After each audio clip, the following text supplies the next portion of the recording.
city of Hartford as an entirety, parents, students, community groups, myself, the Board of Ed, anything and anyone who's in the community should be held accountable, from business owners to nonprofits to churches.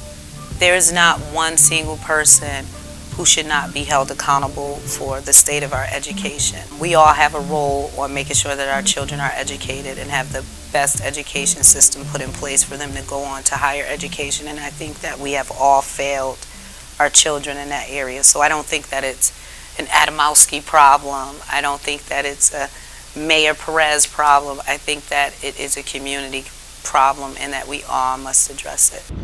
The key to the whole thing is to start early enough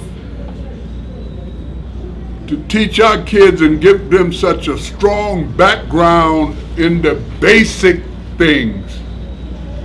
Then they'll be willing to go. Hey. Whether it's the classroom or the athletic field or the field house, I feel like I'm in a position to do any of these things. So therefore, let's get it on. Come on, baby, let's go. You don't frighten me. I feel good about being in any situation where just give me a chance. All right, after everybody is finished, then I want you to hear my point of view.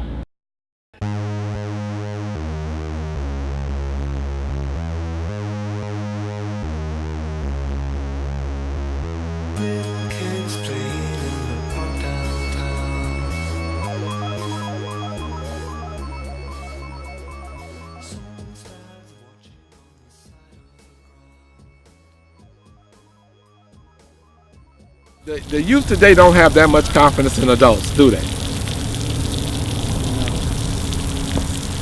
You gotta learn to have the confidence. You gotta go back and you gotta find the people who are gonna give you the right answers. It may take you 4 or 5 people. People may not take you serious. But you're gonna find that one person that's gonna be willing to sit down with you and help you structure out where you wanna go. My parents always showed by their example. They always told us what we could accomplish. People think I was doing it for all the other children. I was simply doing it for my own children. That was what I was. I realized I thought I was doing I was really doing it for my children. So if they got better lunches and all the kids got better lunches, that's okay. I'm not frowning on that. But my kids got better lunches. If we got rid of a bad teacher, then and every other kid got rid of that same bad teacher, that's all right, as long as my children didn't have to deal with it. Or a policy that didn't work against them, as long as my children, selfish motives, my children, ones that I had to put to bed, that I had to care for, that I brought into the world.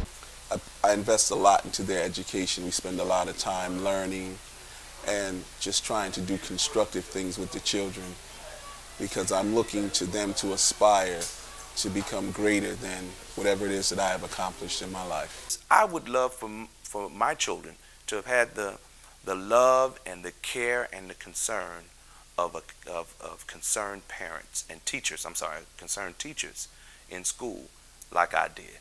I had teachers who not only were my teacher, they were kind of my surrogate mom and dad, so if I was over in the schoolyard messing around, I got in trouble for that, just like I would have got in trouble in the neighborhood. Mr. Morrison,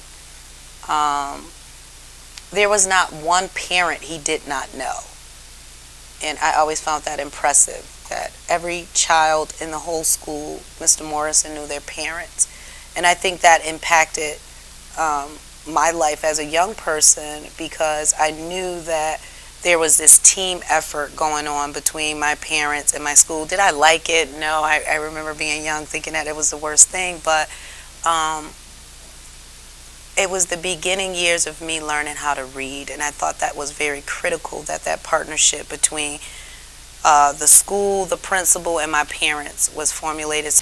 Quality of education it takes the parent, the child, teachers, administration, all of us collaboratively work together and to ensure that child is getting the best education that he or she can get.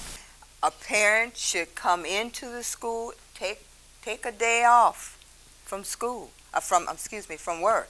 Take a day off from work. Go into the classroom. See what that teacher is doing. Assist that teacher. Sit over to the side. Help a student read. They should take an active part. The most powerful way a parent can provide ongoing input is at the school level, in their child's school. First of all, make sure your child attends, school every day, and then show up at PTO meetings, show up or volunteer for a school governance council meeting. And I'll stop there for a second, because every school is going to have a school governance council where teachers, administrators, parent reps, and community reps will sit together to make major decisions for that school.